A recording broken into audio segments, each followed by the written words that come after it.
nada más para poder, en resumen, el concentrador de esfuerzo es un número que nos va a indicar qué tanto se van a reducir esas discontinuidades geométricas, qué tanto pueden reducir la resistencia del material y qué tanto la pueden reducir a un valor seguro, ¿sí?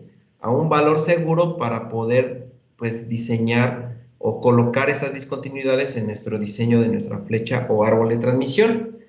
Bueno, esas discontinuidades geométricas realmente pues las producen las fuerzas, acuérdense, las fuerzas son las que producen las discontinuidades geométricas, las fuerzas externas. Entonces, esas fuerzas externas dentro del elemento, ya analizando internamente el elemento, generan pues líneas de distribución de fuerzas que si nosotros las analizamos entre la sección transversal, producen líneas de distribución de esfuerzos. Entonces, debido a ese pues, comportamiento de distribución, nosotros pues, necesitamos como ingenieros conocer pues, qué tanto pueden afectar y cómo pues, se presentan en la geometría de la pieza que estamos nosotros analizando. Depende mucho de la misma geometría de las discontinuidades geométricas también, además de la geometría de la pieza que vamos a diseñar. Entonces, bueno, ahorita les voy a poner una presentación en Word, que son unas figuritas que quiero que me confirmen ustedes si las van a ver, si las pueden ver. Y déjenme ver, nada más, aquí están. Ustedes me dicen si ven las figuritas, ingenieros. Sí se ven. Ok. Sí se ven. Estoy haciendo un poquito más grandes para que puedan tener más, las aprecien mejor. ¿Ok? Ahí está. Entonces, bueno, con esto vamos a iniciar la clase, ingenieros. Voy a, pues sí, ya que todos estén conectados, por favor, en sus cámaras, para que iniciamos con 29 compañeros en sala, ¿sí? Considerando los compañeros que están en ESIME, ya están aquí los 29. Entonces les pido que los demás, pues nos enciendan sus cámaras, ¿ok? Ahora sí. Vamos a ver, entonces vean, las figuras que les estoy presentando son figuras que nos indican, obviamente, todas estas figuras están sometidas a fuerzas de tensión axial o compresión axial. Esas fuerzas de tensión y compresión axial pues producen líneas de distribución de esfuerzos, que son estas líneas que ven abajo. No es como si estuviéramos viendo una radiografía de la pieza. Si nosotros le colocamos discontinuidades geométricas a las piezas, las primeras piezas que están en la parte de arriba son placas. Vean que las discontinuidades geométricas de una placa, vean, si las colocamos las discontinuidades en el exterior de la placa, en los extremos, vean cómo se distorsionan las líneas de distribución. Vean, y al distorsionarse, pues se juntan más esas líneas, por eso se le llama concentración de esfuerzos. Entonces, vean cómo, ahora sí que dependiendo de la forma de la muesca, que así le vamos a llamar de la discontinuidad geométrica, la forma, pues las líneas se comportan diferentes. Vean la primera figura en la parte izquierda de su pantalla, donde está el cursor, es una línea, pues ahí está una muesca, vean cómo está la línea de distribución, y ahora vean la última, ¿sí? Que en la última, la muesca, aparte de ser ahí una ranura, son como barrenos que se le presentan a la pieza, y pues vean cómo, pues en este caso, pues la curvatura como que hace que se distribuya un poco mejor el caso de la discontinuidad geométrica, perdón, la distribución de esfuerzos. En las siguientes figuras de abajo, las discontinuidades geométricas se encuentran en el centro, dentro de la pieza. Son barrenos que se le colocan ahí y que vean cómo las líneas de distribución de esfuerzo, pues siempre buscan una salida y le dan vuelta, ¿no? Pero al dar vuelta presentan concentradores de esfuerzo. Estas son placas, en el caso de barras sometidas a fuerzas de tensión o compresión, pues son las figuras que están en la tercera fila, que vean como una diferencia de diámetros, cuando la diferencia de diámetros presenta un chaflán agudo. ¿Se acuerdan que el día de ayer veíamos chaflanes agudos? Pues vean cómo la línea de distribución se interrumpe o se distorsiona de una manera muy brusca. Y si yo me voy a la última figurita de esa línea, vean la última figura, si le coloco entre esa diferencia de diámetros un radio muy grande, pues ayuda a que la distribución de esfuerzos se distribuya más separadamente y no haya tanta concentración de esfuerzos. Entonces, el día de ayer veíamos que un chaflán agudo genera un concentrador de esfuerzos muy alto a comparación de un chaflán redondeado. Y ese concentrador es el número con el cual nos indica que hasta qué tanto nos va a reducir la resistencia del material, ¿sí? Y ese valor lo vamos a nosotros a usar en la fórmula de esfuerzos para que el esfuerzo que nosotros calculemos sea un esfuerzo seguro para elegir una resistencia del material que soporte el material esas condiciones. ¿Estamos de acuerdo? Entonces, bueno, estas son figuras. Si se dan cuenta, en la tercera fila vemos que también las discontinuidades geométricas que pongamos, como son las ranuras para anillos de sujeción, como es la tercera figurita de la tercera fila, pues nos indican ahí cómo se distribuyen, cómo se presentan esas distorsiones de las líneas de distribución. Y pues bueno, debemos considerarlas, ¿no? Esto nada más es como una manera gráfica. Les pongo aquí la parte de abajo. Vean que, por ejemplo, cuando ustedes toman una flecha o un eje y si le colocan una cuerda, normalmente esto se hace nada más en los extremos. También producen concentradores de esfuerzo, pero vean que los concentradores de esfuerzo, como en este caso se distribuyen las líneas de distribución, o sea, no se distorsionan tanto porque pues es la misma discontinuidad geométrica. Sí hay un cambio de concentración de esfuerzos, sí, pero no, pues ya este tipo de elementos se tendría que calcular aquí sí por las gráficas de Peterson el valor que corresponda a este tipo de distribución. Normalmente estos casos se hacen en los extremos del árbol y se hacen cuando la pieza no está sometida en esa zona, en ese extremo del árbol, no está sometida a flexión, ¿sí? Tal vez no esté sometida a flexión, por lo regular se hace así. En el caso de los cuñas o de los cuñeros, vean, pues vean cómo se distribuye, cómo afecta un cuñero en una flecha o en un árbol de transmisión, y pues reduce el esfuerzo, en este caso del material, reduce la resistencia del material que debemos considerar en los cálculos, ¿sale? Bueno, estas líneas de distribución de esfuerzo, ingenieros, ya como lo hemos comentado en otras sesiones, son producidas por fuerzas externas que en una flecha o en un árbol pues se somete.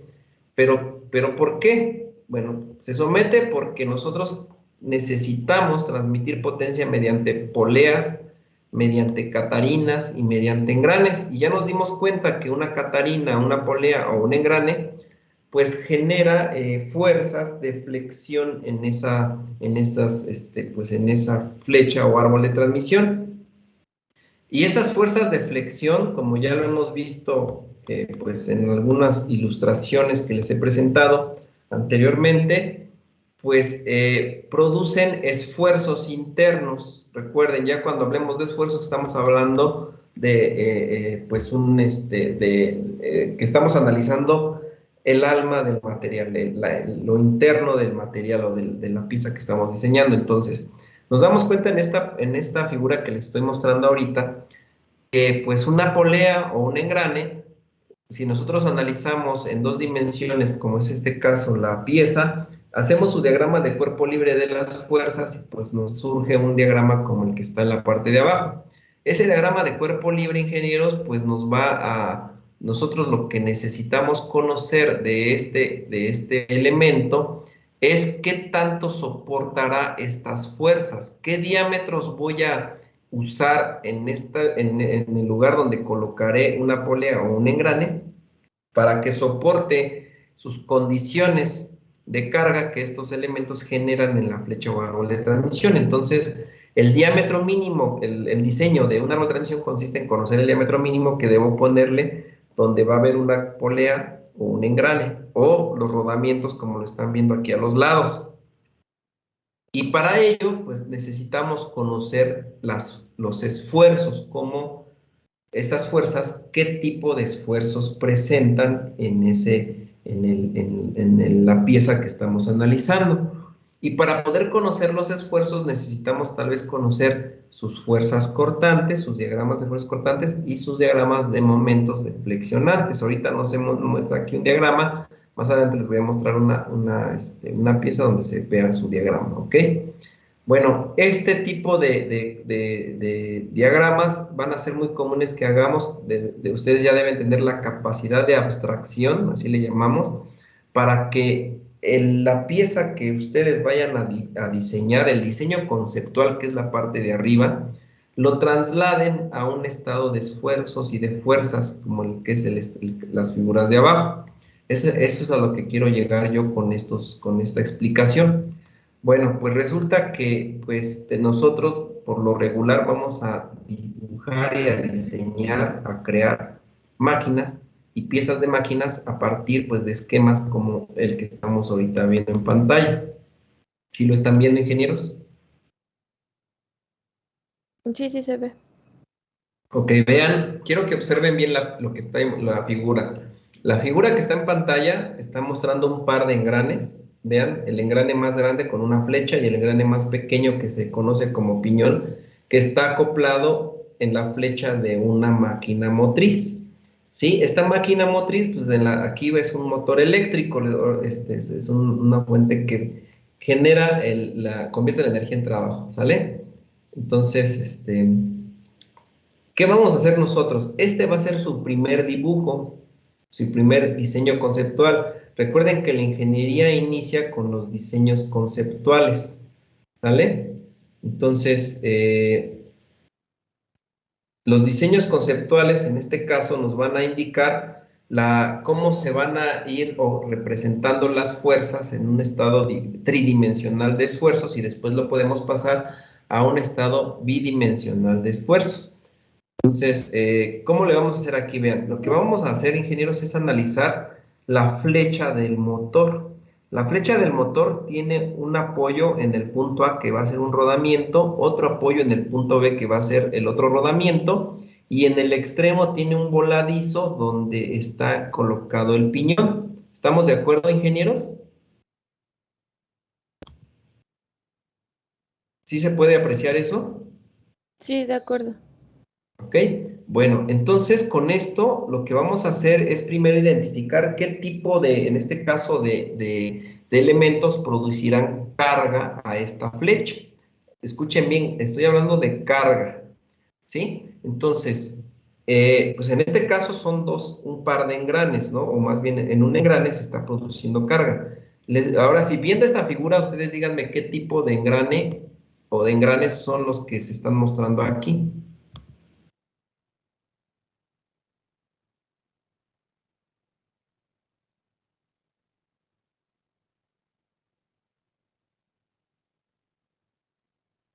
Helicoidales. ¿Helicoidales? Ok. Son engranes helicoidales. Si se dan cuenta, la forma del diente está inclinado, está sesgado con respecto. Ahí está, de hecho, el eje neutro de la flecha. Y pues eso es lo que pues, nos va a indicar que pues es lo que estamos viendo es un engrane helicoidal. ¿Ok? Entonces, para que vayamos identificando estos datos, que son los que nos van a servir para poder pues, identificar las cargas. Ahora, les pregunto yo, un engrane helicoidal, ¿cuántas cargas ejerce en la flecha o en nuestro árbol de transmisión?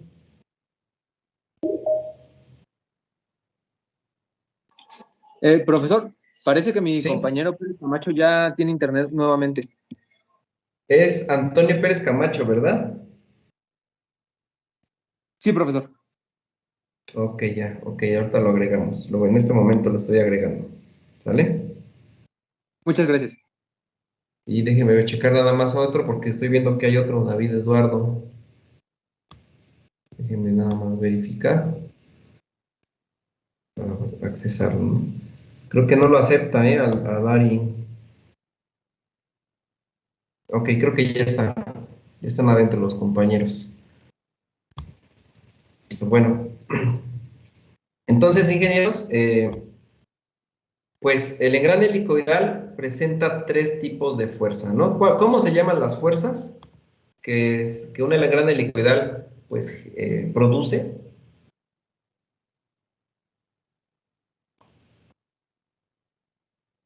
¿Cómo se llaman?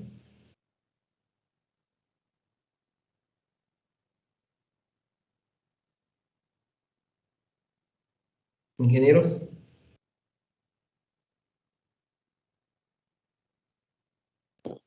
Fuerza tangencial y fuerza normal, me parece.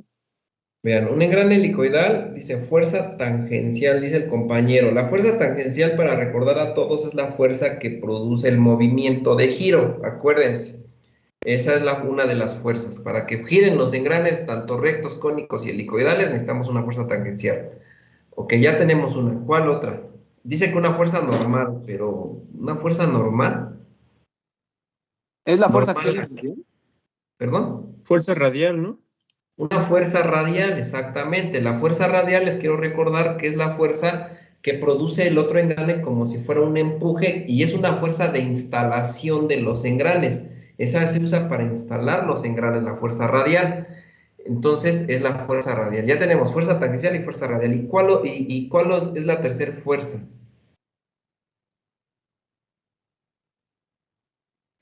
¿La fuerza axial? Axial. Exactamente, la fuerza axial. ¿Sí? Entonces, bueno, analizando ahora sí que este diagrama, ingenieros, este par de engranes, pues tenemos que ubicar esas fuerzas tangencial, radial y axial. ¿Sí? Entonces, ahora yo les voy a preguntar, las fuerzas que voy a representar ahora en la flecha de este motor, pues van a ser las fuerzas que sienta el elemento que está montado a la flecha que estoy analizando, ¿sale? Y el elemento que está montado a la flecha que estoy analizando es el piñón, es el engrane más pequeño, ¿sale? Para que vayamos ubicando. Todas las fuerzas que voy a representar ahí son las que va a sentir la flecha pues, a través del engrane más pequeño, pero que produce el engrane más grande. Entonces, la fuerza vean, aquí este motor, lo voy a dimensionar, nos dice que el eje Y, déjenme hacer más grande la figurita, nos dice que el eje Y es hacia arriba de la hoja, el eje X es el eje, por así que la línea longitudinal del árbol de la flecha, y pues podríamos decir que el eje Z sale o entra de su pantalla. Imagínense que un vector, hay un eje de coordenadas sale de su pantalla, ¿no? Hay que tener esa imaginación. Entonces, con respecto a ese plano, en este caso es bidimensional, posicionándome en el contacto, en el punto de contacto donde están los engranes, que es aquí donde ahorita estoy colocando el cursor con la crucecita exactamente, en ese punto es donde voy a representar las fuerzas de las cuales el engrane helicoidal ejerce. Entonces, vamos con la primer fuerza que hablaron ustedes, la fuerza tangencial. ¿Podré representar la fuerza tangencial en este plano? No, en este plano no se puede representar. Porque No, está ¿verdad? en La el fuerza eje Z. tangencial está en el plano ¿qué? ¿En el eje qué? Está en el eje Z. Exactamente, en el eje Z. Entonces, pues con esto, lo único que podríamos representar, si queremos ver nada más ubicar la fuerza tangencial, es que si entrara la fuerza hacia su pantalla, es que se vería una crucecita, como la colita de la flecha del vector. Y si saliera, pues sería un puntito, ¿no? Es lo único en lo cual podrían ustedes apoyarse para saber cómo está actuando la fuerza. Para este ahora sí que esta dimensión que estamos nosotros analizando, que es YZ, YX, pues no, esa fuerza no la podemos representar, pero sí podemos representar la fuerza radial. La fuerza radial que el piñón siente del otro engrane, ¿qué dirección tendría, ingenieros? ¿Y qué sentido, qué dirección y qué sentido tendría la fuerza radial? En el punto de análisis. ¿Qué dirección y qué sentido tendría la fuerza radial en ese punto de análisis?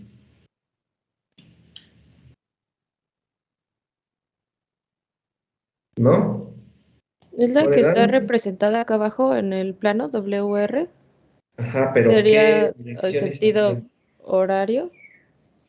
Eh, no, no porque no podemos decir sentido horario porque es una fuerza radial.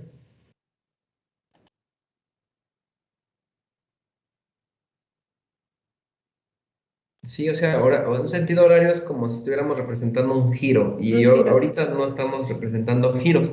Lo único que queremos conocer es la dirección y sentido de la fuerza radial. Vean, la fuerza radial se presenta en ese puntito donde está ahorita el cursor, si lo están viendo.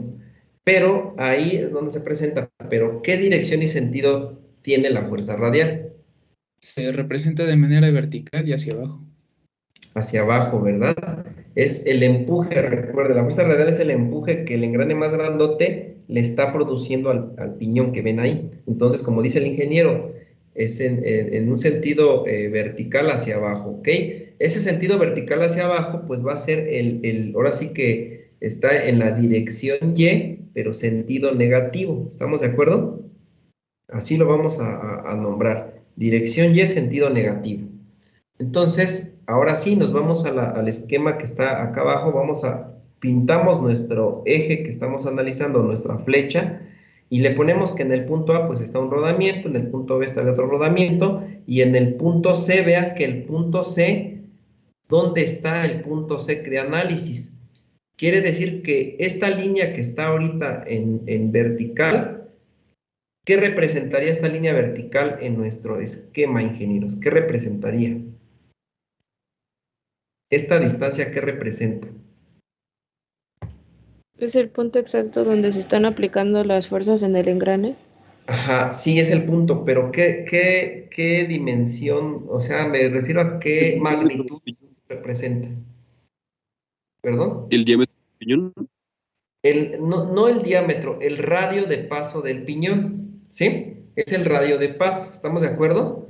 O sea, ahí el diámetro, pues no representa el diámetro porque nada más muestra la mitad, ¿ok? Entonces, vean que a una distancia del radio del piñón es donde están actuando esas fuerzas. Así lo tenemos que verificar. Quiere decir que la fuerza real está actuando hacia abajo, ¿ok?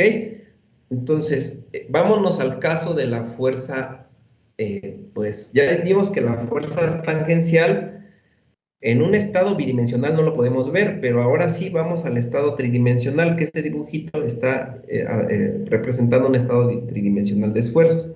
Nos dice aquí ya que la fuerza tangencial es como si saliera hacia su pantalla. Está en el sentido, podríamos decirlo que hacia afuera de su pantalla, si así lo queremos poner, sería Z positivo. ¿Estamos de acuerdo? Como si saliera de su pantalla, la fuerza tangencial está así. ¿Sale? Y los engranes pues girarían, si los queremos ver, ahora sí que si nos paramos en el eje, en el extremo del eje X y vemos de frente los engranes, el piñón estaría girando en un sentido antihorario, ¿sí? Para que vayamos ubicando esos datos. Entonces la fuerza tangencial va en un eje Z positivo. Pero la fuerza axial, pues la tenemos que representar también. Y una característica que tienen las fuerzas axiales, ¿cuáles son, ingenieros? ¿Se acuerdan? Lo mencionamos la clase pasada, pero a lo mejor ustedes ya también pues, lo han recordado de otros semestres. ¿Cuál es la característica de una fuerza axial para que sea una fuerza axial?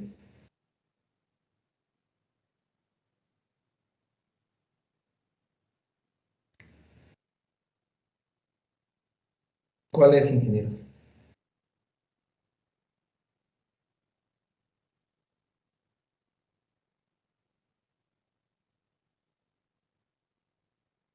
¿Cuál es la característica que tiene una fuerza axial para que ustedes la identifiquen que es fuerza axial? Que debe de estar en el centroide del eje neutro. Debe estar dirigida, ¿sí? Igual que el eje neutro de nuestra flecha, ¿sale? Entonces, esa es la característica que tiene una carga axial, que tiene la misma dirección que el eje neutro. La misma dirección, el sentido, pues todavía lo tenemos que ver. El sentido prácticamente aquí lo da la inclinación del diente del engrane helicoidal, ingenieros. Y bueno, aquí el esquema nos está representando que la fuerza axial, pues es la fuerza axial que el engrane más grande ejerce sobre el piñón está hacia la izquierda. Por eso se representa de esta manera. Aquí está nuestro estado de fuerzas. Ahora, vean ¿qué hace la fuerza axial con respecto al radio? ¿Qué produce en nuestra flecha o árbol? ¿Qué produciría? Fuerza axial y este radio. Un momento. Un momento, exactamente, produce un momento.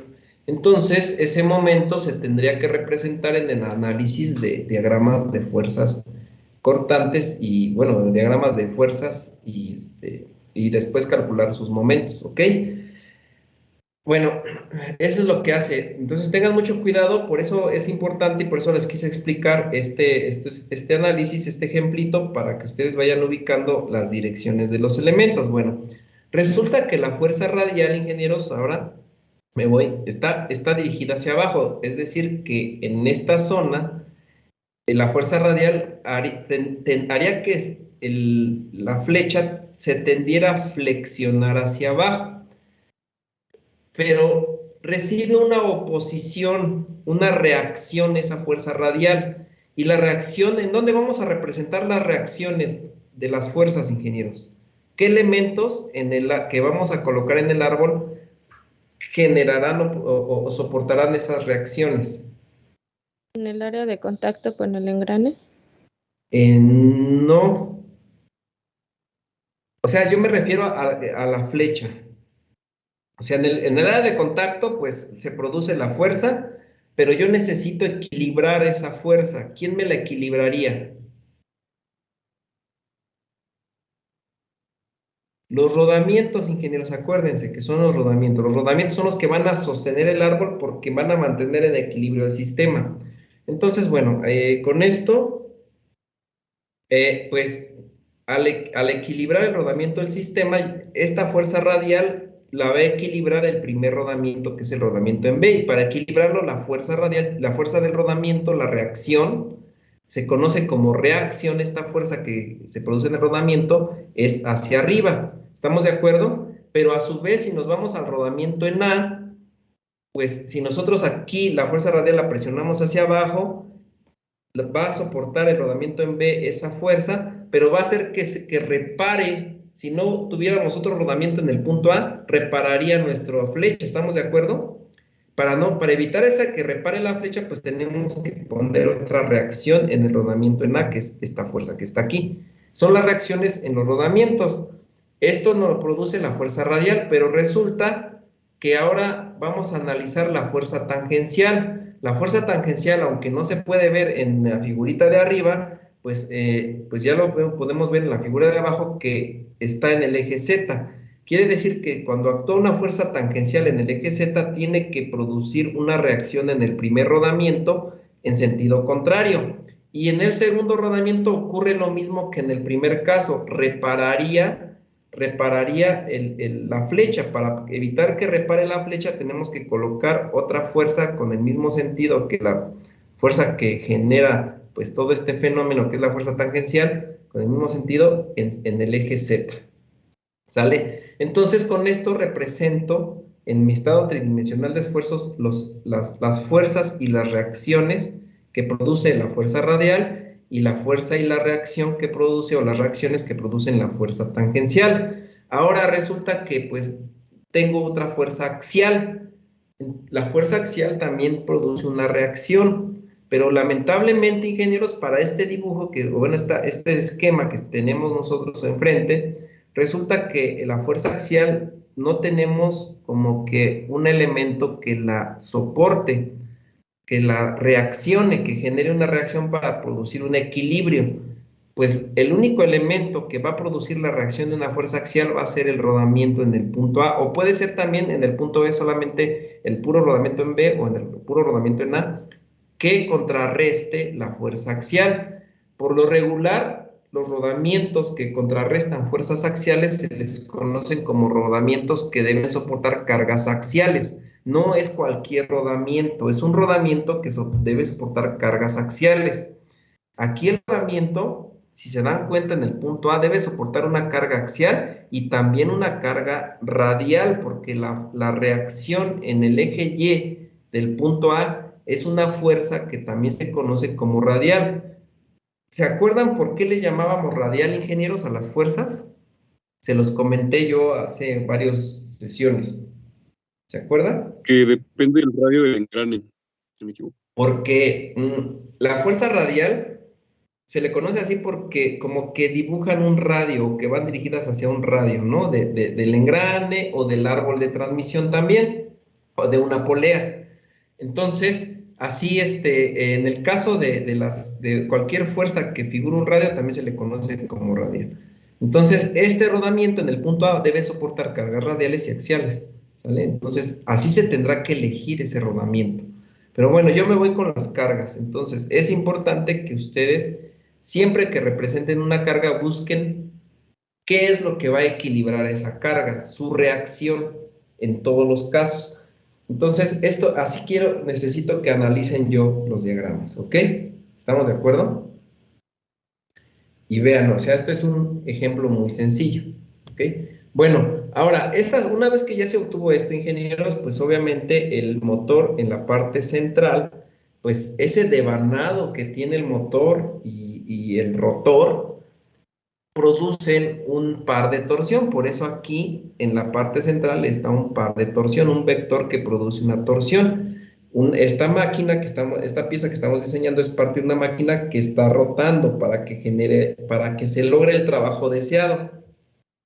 Tal vez aquí se les pasó a los que analizaron esto, que si el motor es muy grande, bueno, si es una capacidad grande, pues a lo mejor el rotor produce cargas, como ahorita les voy a mostrar la figurita, una figurita que por acá arriba les tenía lista. A lo mejor ahí se les pasó en ese diagrama, pero vean, o sea, tenemos aquí un motor eléctrico, como que es muy parecido a lo que ustedes veían ahí, y esto que está aquí es el rotor. Hay veces que se puede despreciar el peso que produce este rotor en la flecha o en el árbol, pero cuando son muy grandes, ese rotor produce cargas distribuidas, vean, como en este caso, como en esta figurita. ¿Ya lo vieron? Entonces, vean, aquí es una figura, obviamente está en 2 dimensiones. Aquí tenemos un engrane que produce una carga radial. Aquí solamente se ve la carga radial. La flecha tiene rodamientos y aquí está el rotor del motor, ¿sí? ¿Sale? Entonces, a lo mejor ahí se les pasó, nada más. Hay que tener mucha capacidad mucha creatividad para poder analizar todos estos fenómenos. Entonces, bueno, todas estas cargas, ingenieros, ¿qué producen dentro de la pieza, de la flecha? ¿Qué producen?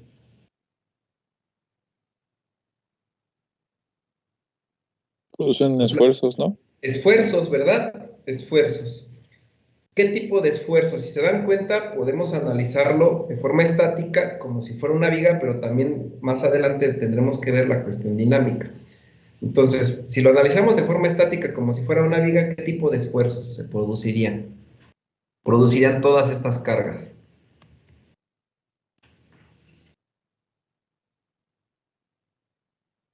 Pues podría ser uno de deflexión o de cortante torsional. Exacto.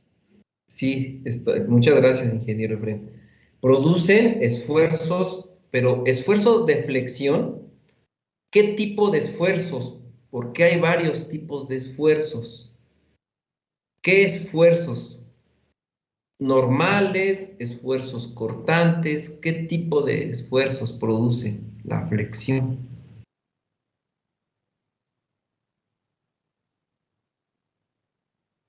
Solamente produce uno, solamente produce, o a lo mejor los dos, ¿no? Esfuerzos normales. Esfuerzos normales por flexión, pero también cortantes, ingenieros. Los dos los tiene que soportar esa pieza. Esfuerzos normales por flexión y esfuerzos cortantes, pero se llaman esfuerzos cortantes por una carga vertical. Vean las cargas de la figurita que están viendo en pantalla, pues son cargas verticales. ¿Estamos de acuerdo? La posición es vertical. Son cargas verticales, ¿ok? Entonces, una vez que identifiquemos que una viga, en este caso va a ser una barra que va a soportar cargas verticales, esas cargas verticales soportan esfuerzos normales por flexión y esfuerzos cortantes verticales en la sección transversal de esa pieza, que es una sección transversal circular, como lo está mostrando esta figurita. ¿Sale? Acá está en este extremo, lo que está sombreado, pues es la flecha de este motor. ¿Ok? ¿Estamos de acuerdo con eso, ingenieros? ¿Vamos bien hasta ahí? Ahora, yo les voy a preguntar a ustedes, ¿cómo sería la fórmula para calcular el esfuerzo normal por flexión? ¿Cómo sería la fórmula? Si se acuerdan, si no se acuerdan, revisen sus notas, si tienen a la mano sus apuntes de resistencia de materiales 2, pues ahí.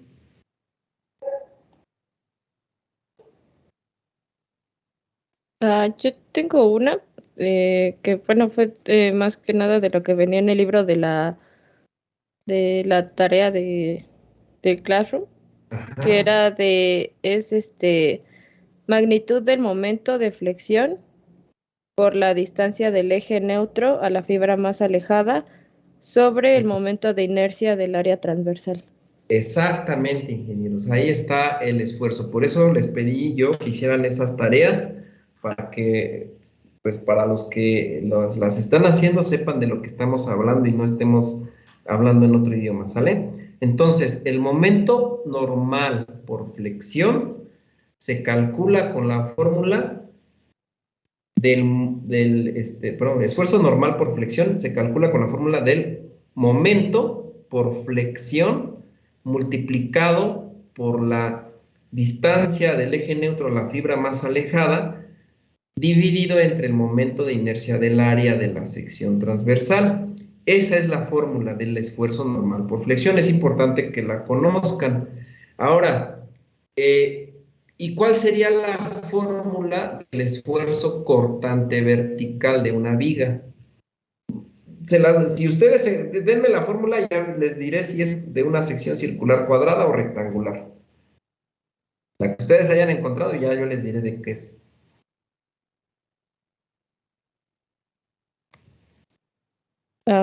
Fuerza de corte paralelo sobre área o sección. La fuerza de cortante sobre el área. Sí. Ajá, la fuerza cortante, y es que sí es paralela, o sea, su dirección es paralela a la sección transversal, a eso yo creo que se quería referir.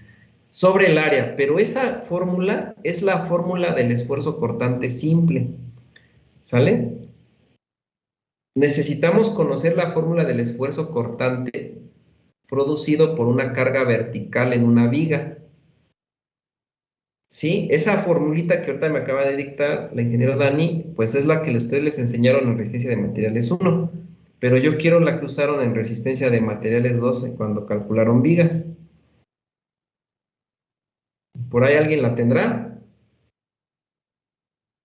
Sí, creo que, si no me equivoco, debe ser la de la fuerza de corte multiplicada por el primer momento con respecto al eje sobre la inercia multiplicada por el espesor de la figura, ¿no?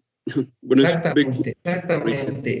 Prácticamente aquí va a depender la fórmula de la sección transversal del elemento. Si la sección transversal es una sección rectangular, pues la fórmula es la que nos dijo el ingeniero, ¿no? que donde vamos a obtener la fuerza cortante vertical, pues de la geometría de la sección transversal. Y la geometría de una sección transversal rectangular, involucra la fuerza cortante multiplicada por las dimensiones de la base por la altura, ¿sí? Entre el momento de inercia que tiene ahí o el área de sección, perdón, por el momento de inercia que tiene la pieza. Entonces, bueno, aquí lo que yo les voy a pedir, que de tarea inclusive ya está en el Classroom, que me busquen más bien la fórmula específica para una sección circular maciza, el esfuerzo cortante vertical en una viga de una sección circular maciza, porque ustedes la usaron para secciones cuadradas o rectangulares, o peralte I, peralte L, peralte C. Ya ahorita nosotros la pieza la vamos a pasar al diseño de una máquina y la forma que queremos es de una sección circular maciza, ¿sale? Bueno, entonces, si se dan cuenta, ingenieros, esas fórmulas son las que yo necesito analizar en vigas, y ahorita les voy a mostrar la presentación, les voy a cambiar ya la presentación para que ubiquen ahora sí pues de lo que estamos hablando, ¿sale? Si se acuerdan, el ingeniero fue Dani, nos dijo que el esfuerzo normal, que estas fuerzas, ahora si ya están viendo la presentación, si las fuerzas, ¿sí? Dice Daniela que ahorita se va a intentar conectar por el celular porque la sacó en internet, para que no le pregunte ahorita. Ok, gracias por avisarme, ¿sí? Entonces, pues la fórmula que nos está indicando la ingeniero Dani, pues es la fórmula pues para poder determinar el esfuerzo normal, que estas fuerzas que están acá afuera, que producen flexión, como lo ven en esta figura que está flexionada, ¿sí? Estas fuerzas producen o generan esfuerzos internos dentro de esta pieza, ¿sale? Entonces, si ustedes se acuerdan, de hecho, y lo puso en el chat la ingeniero Daniela, nos dice que el esfuerzo normal por flexión es igual al momento flector por la distancia del eje neutro a la fibra más alejada entre el momento de inercia. El momento de inercia del área, pues nosotros lo vamos a buscar para una sección circular maciza, ya no va a ser rectangular. La distancia del eje neutro a la fibra más alejada, esa distancia para nosotros ahora va a ser el radio, ¿sí? El radio de la pieza. Y el momento que habla esa fórmula, ingenieros, es el momento por flexión. ¿Y de dónde creen que vamos a sacar ese momento por flexión? ¿De dónde?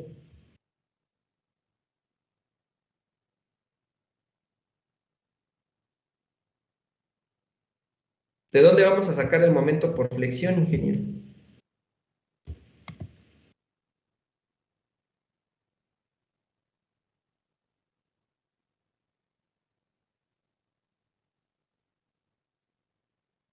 Vean el análisis que tengo aquí en pantalla. Tengo esta viga, tiene fuerzas que producen flexión, como la figurita que está acá. Tiene reacciones, vean que las reacciones pues, van a ser los rodamientos, para el caso de nosotros. Y sabemos que dentro de esta viga hay un esfuerzo normal por flexión, un esfuerzo cortante vertical, que ya conocemos como la fórmula.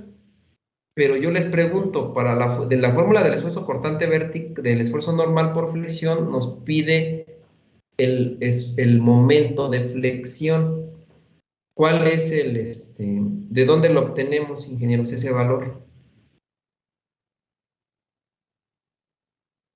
¿De dónde? Sería la distancia por la fuerza. No. O sea, no podemos decir que la distancia por la fuerza, porque dígame usted qué distancia y qué fuerza.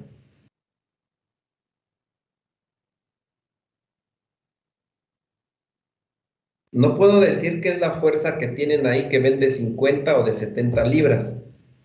Y luego les diría, pues, ¿qué distancia? Porque, pues, yo no hay, a menos que sean los 4 pulgadas que ven ahí, y 8, ¿perdón?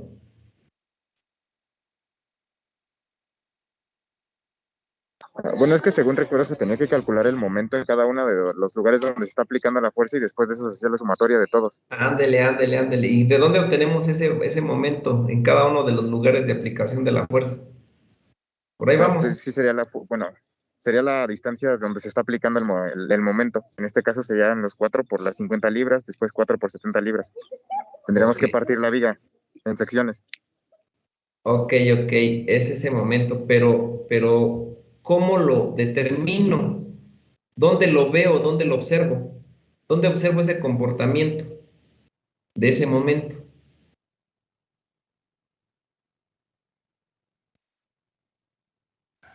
De hecho, ahí lo tengo, ingenieros, ahí se los estoy mostrando, pero no me dice.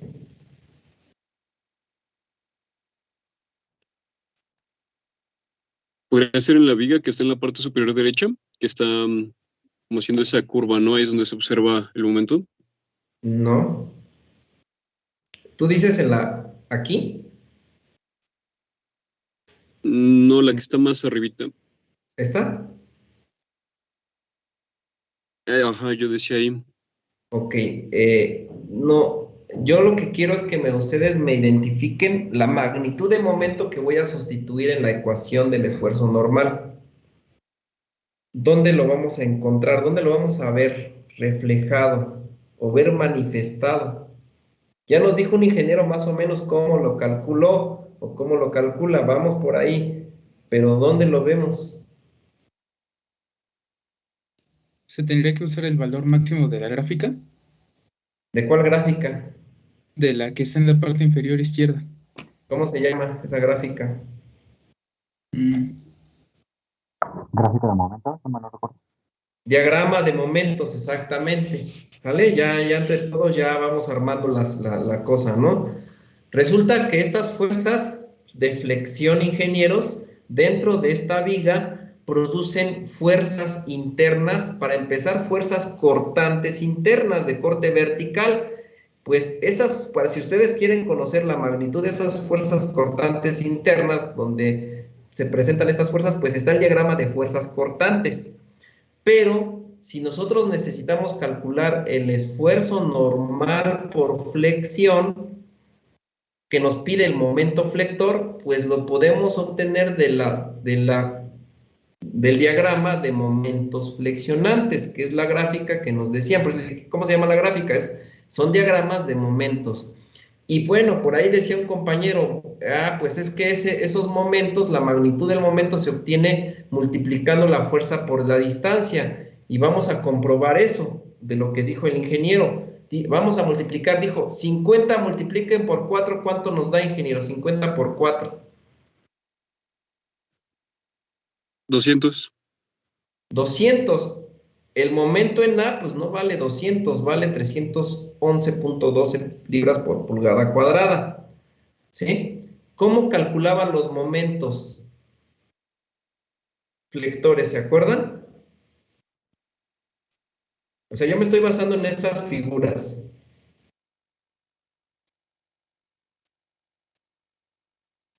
Exactamente. ¿Sale? Exactamente. Entonces, ¿qué vamos a hacer? Yo lo que estoy haciendo ahorita es recordándoles a ustedes cuál va a ser el análisis que deben hacer para poder calcular estos valores. Ya nada más les estoy diciendo ahí a grandes rasgos, como ya no les voy a explicar, como ya deben saber. Aquí la ingeniera Nayeli nos dijo que pues usemos el método de las áreas, ¿verdad, ingeniera? Que fue el que usted utilizó. Que usted utilizó. Entonces, si ustedes multiplican 77.8 libras por 4, que es el área de esta primera parte de la zona de la fuerza cortante, la base por la altura, pues nos tiene que dar el momento, ¿se acuerdan? Entonces, aquí estos valores se obtienen de esos análisis, ingenieros. Vean, la fuerza de 50 libras produce un momento de 311.2. La fuerza de 70 libras produce un momento de 422.4. O sea, el momento máximo está aquí. ¿Sale? ¿Estamos de acuerdo? Bueno, Ahora, para poder entender mejor esto ya saben de dónde podemos obtener la magnitud de momento y sustituirla en la ecuación. Ahora yo necesito que ustedes me digan, ahora sigo analizando la parte interna de esta viga, es como si le hiciera un corte para analizarla, y así se los dijo su profesor. Vamos a pensar que la voy a cortar aquí, miren, aquí voy a hacer un corte. Aquí voy a hacer un cortecito y digo con esto que voy a analizar la viga de este punto hacia la izquierda. Y cuando hago ese corte, aunque voy a encimar aquí un dibujito, lo voy a encimar, pero espero que no les genere alguna confusión. De hecho, voy a poner aquí el área de la sección transversal que estoy analizando. Ahora sí que ustedes disculpen los dibujos, pero necesitaría yo herramienta diferente para poderlo dibujar y no la tengo en el momento.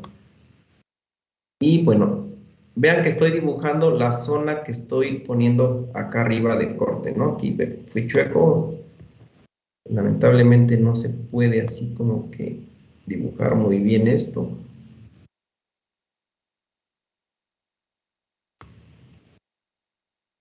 Ahí está, déjenme borrar ahí unas líneas feas que se ven ahí, que confunden. Ahí está. Voy a hacer esto otra vez.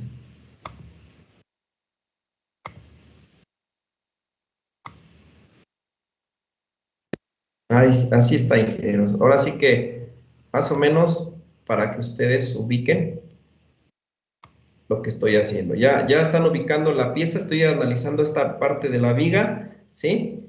Esta sección, y resulta que, pues, esta viga, pues, tiene, pues, un eje neutro. ¿Estamos de acuerdo? Déjenme cambiar el colorcito. Vamos a usar un color verde cime. Tiene un eje neutro, ¿vale?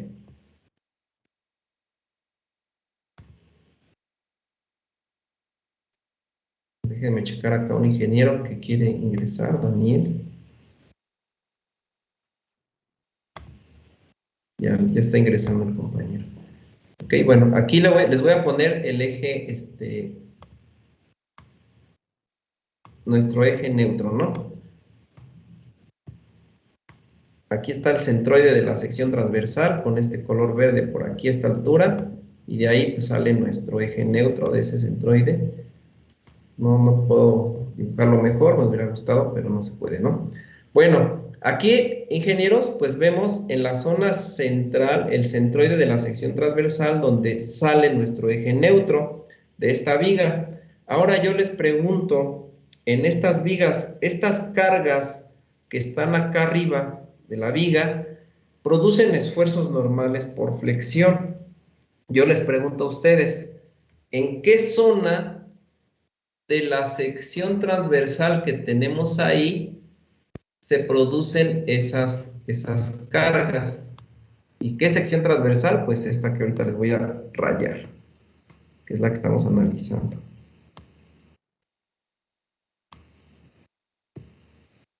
¿En qué zona, ingenieros?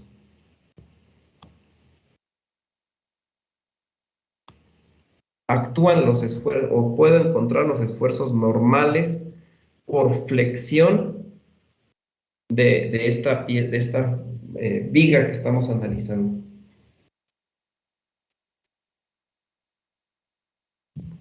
Vayan a sus apuntes, a sus tareas.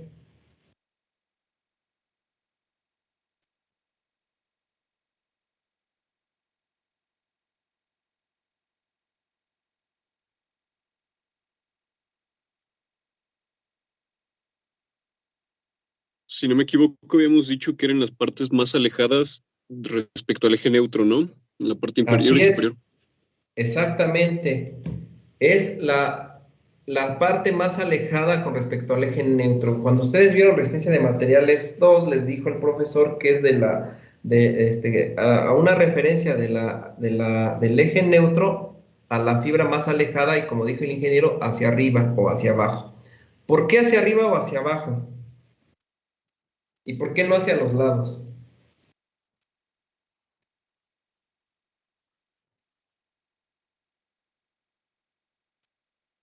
porque se entiende como la acción y reacción de las fuerzas, ¿no? Dentro de la viga.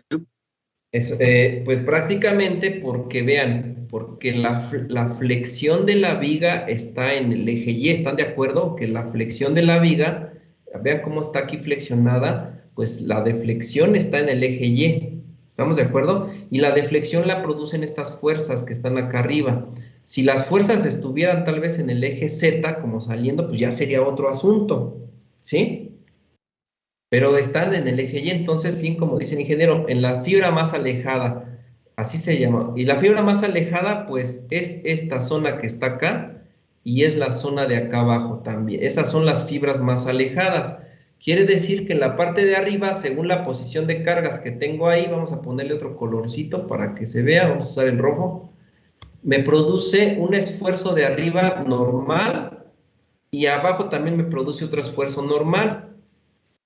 Esto ustedes, si se acuerdan, y si ya hicieron en ciencia de materiales la prueba de la viga de flexión, pues les dijeron en el laboratorio que pues estos esfuerzos son los que se producen la falla excesiva en la viga.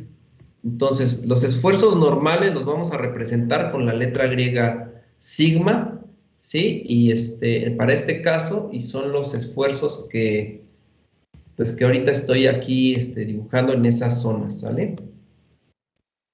En estas zonas. ¿Estamos de acuerdo, ingenieros? Así lo vieron ustedes en vigas. Bueno, los dos son esfuerzos normales, pero ¿cuál es la diferencia del esfuerzo de arriba al esfuerzo de abajo?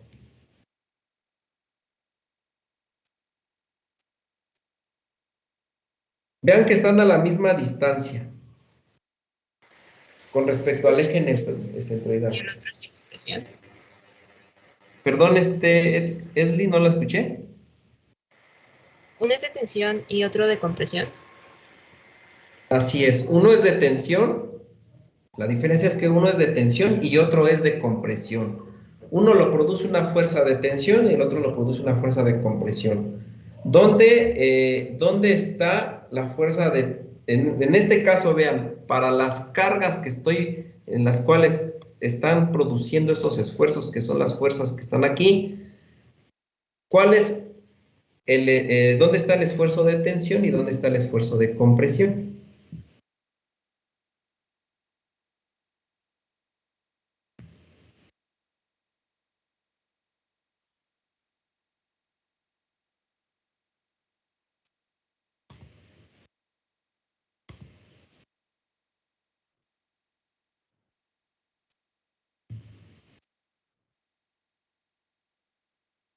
¿Dónde está el esfuerzo de tensión y de compresión, ingenieros?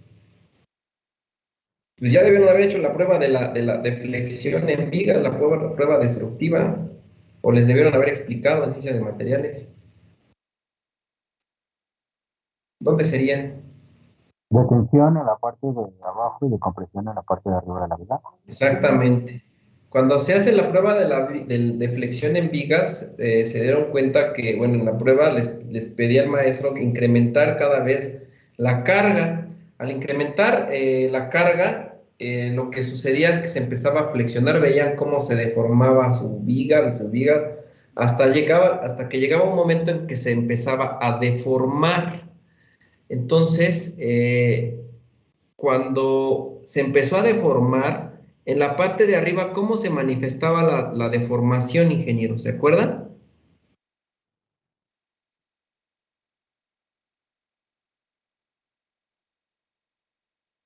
¿Cómo se manifestaba en la zona de arriba, la deformación de la viga? Aquí en este punto, vean, en esta zona, cómo se presentaba la deformación cuando ya estaba a punto de fallar y cómo se presentaba acá abajo la deformación en estos dos lados. En la de arriba primero.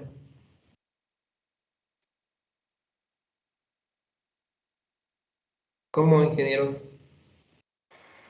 Bueno, como tal, yo no tuve las prácticas, pero supongo que en la parte de arriba se comenzaba a comprimir el material literalmente, o sea, con la herramienta empezaba a ejercer como una presión sobre el material y en la parte de abajo debió de empezar a tener algún tipo de fractura.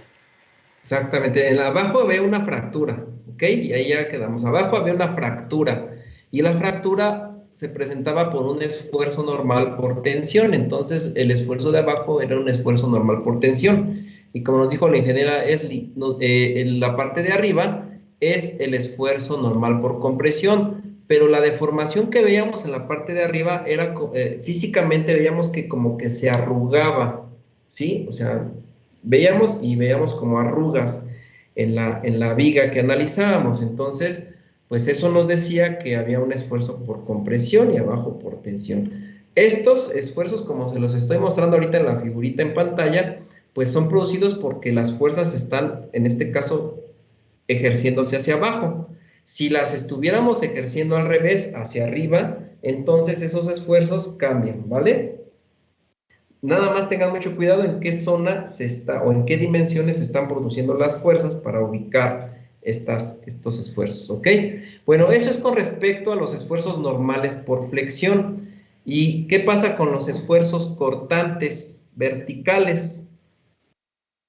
Donde representaban los esfuerzos cortantes verticales en esta sección transversal. Vean que estamos en la sección transversal. Todo esfuerzo se representa en una sección transversal, porque su definición es la fuerza interna sobre el área.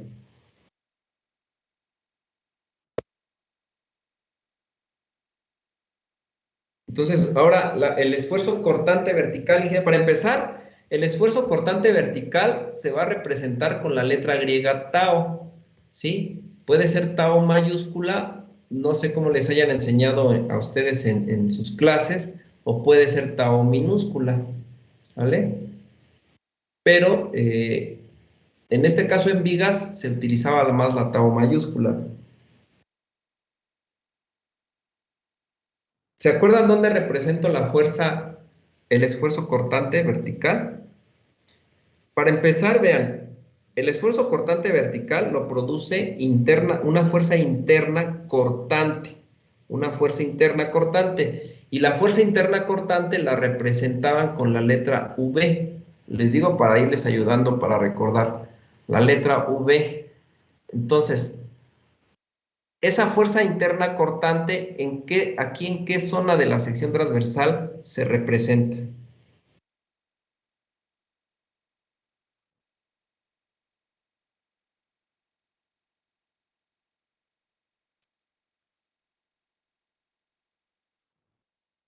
Vayan a sus apuntes, ingenieros.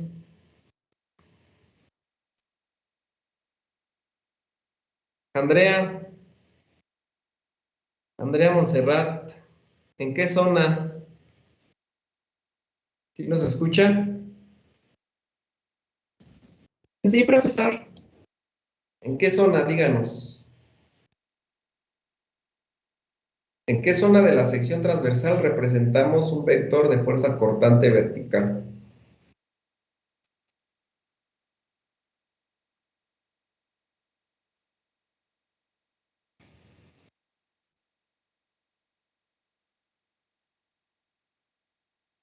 ¿No se acuerdan?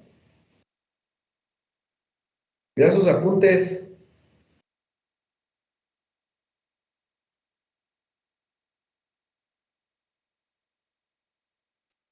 ¿No se acuerdan, ingenieros? Porque pues es parte de las tareas, también tienen que ubicarlas, no nada más es ver en la ecuación, porque también me van a decir la ecuación, necesito saber que sepan dónde actúan. ¿Por qué? Porque todo esto lo vamos a aplicar en árboles, en el diseño de árboles flechas y ejes.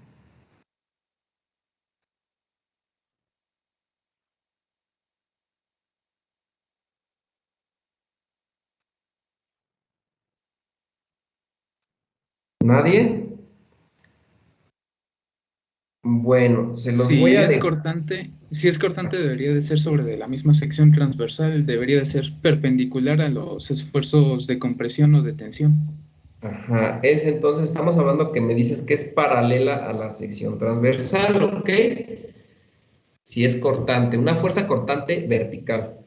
Entonces, ¿cómo la representaría el vector? ¿En qué zona de esta sección transversal que lo voy a poner paralela, coloco mi vector de la fuerza cortante? Es sobre la sección, pero al extremo del eje neutro. Tiene que ser alejado como con la decompresión y la detención. ¿Así? No, en los extremos. O sea, acá, en los de acá abajo, aquí. Sí. Ok, bueno.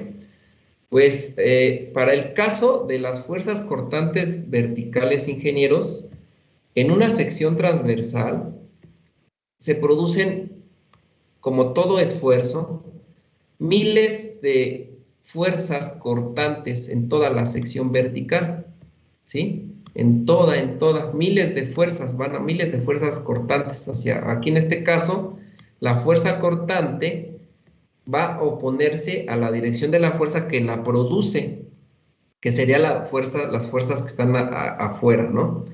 Entonces, como son muchas miles de fuerzas en toda el área, lo que vamos a hacer nosotros es representar una fuerza resultante de toda esa área.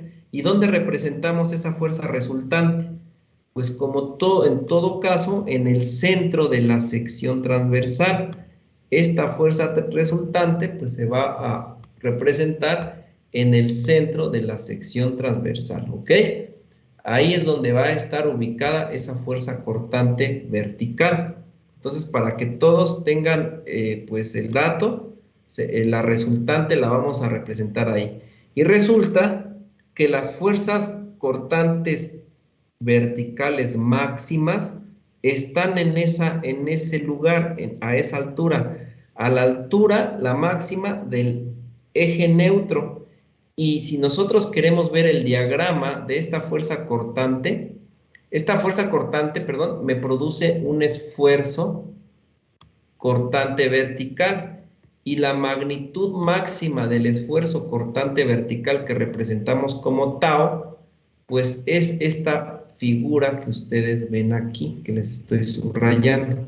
Vean que el esfuerzo máximo cortante se representa a la altura del centroide, o más bien del eje neutro de la sección transversal. ¿Queda claro, ingenieros? Eso solamente es para el esfuerzo cortante vertical. El esfuerzo normal por tensión y compresión, pues ya vimos que se representa en los extremos.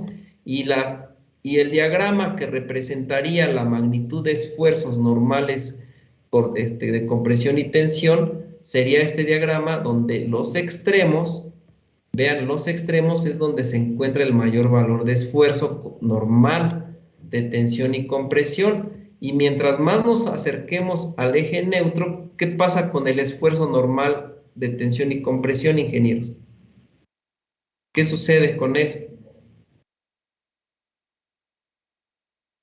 ¿Qué sucede? Disminuye, ¿no? En el eje neutro, ¿cuánto valdría el esfuerzo normal? 0. 0. Y vean, pero en el eje neutro, si quieren analizar el esfuerzo cortante, vale, el máximo es el valor máximo. ¿Ya vieron?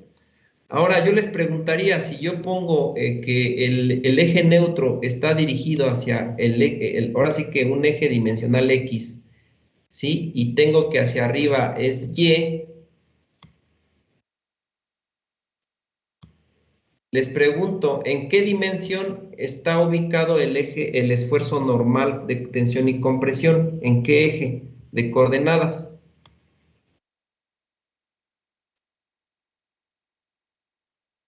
Ingenieros, estos esfuerzos normales de tensión y compresión, ¿en qué eje? En el YZ, Ay, no lo escuché, ingeniero, perdón. en el Y y Z. En el eje X, ¿sale? Entonces, los esfuerzos normales de tensión y compresión están en el eje X. El esfuerzo cortante vertical, ¿en qué eje está, ingenieros? El esfuerzo cortante vertical, ¿en qué eje está? En el eje Y. En el eje Y, exactamente.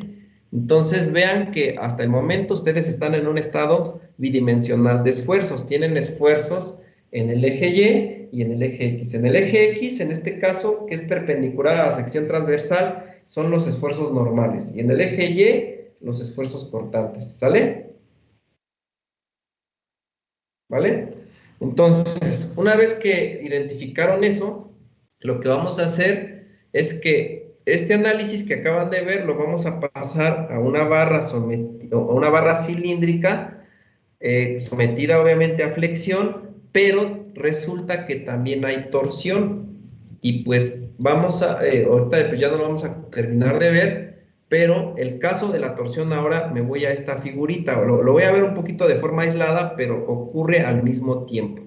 Vean esta figurita que les estoy ahí subrayando, ahorita lo voy a borrar porque no se puede subrayar bien.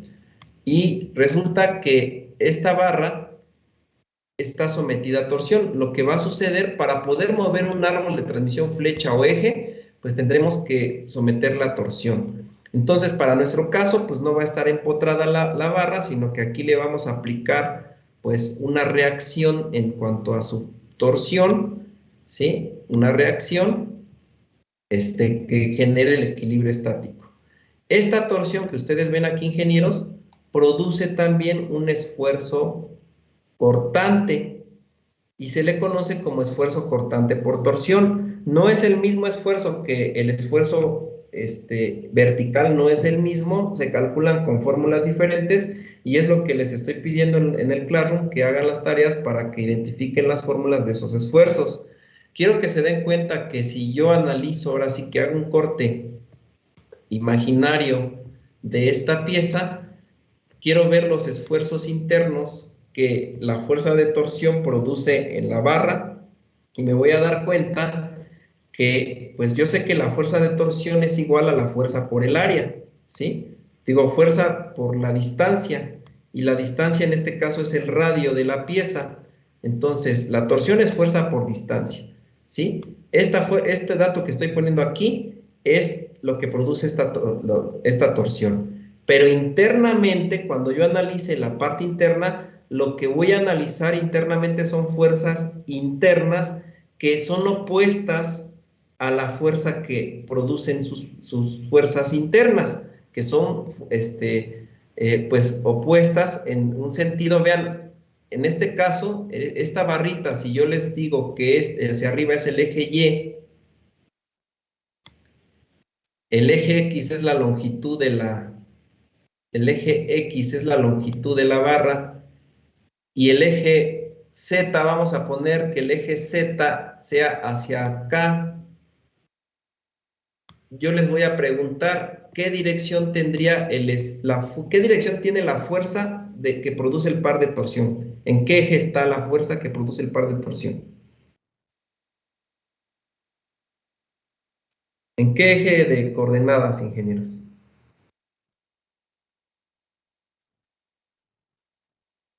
Con esas dimensiones que les estoy poniendo, ¿está en X, Y o Z? En Y. O sea que el par de torsión está hacia arriba, hacia allá, la fuerza que produce el par de torsión. Quiero que vamos a analizarlo más bien para que quede más claro, mejor en esta figurita que está aquí. Esta figura nos está indicando el esfuerzo cortante por torsión. Y esta figurita es la sección transversal de la pieza.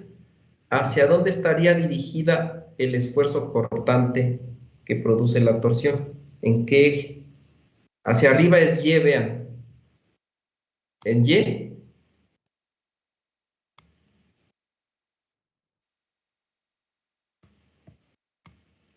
En X o en Z.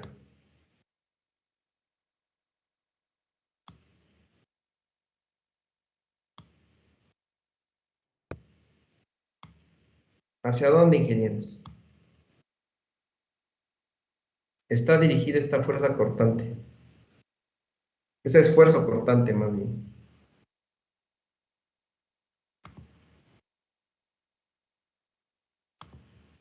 Ya para irnos.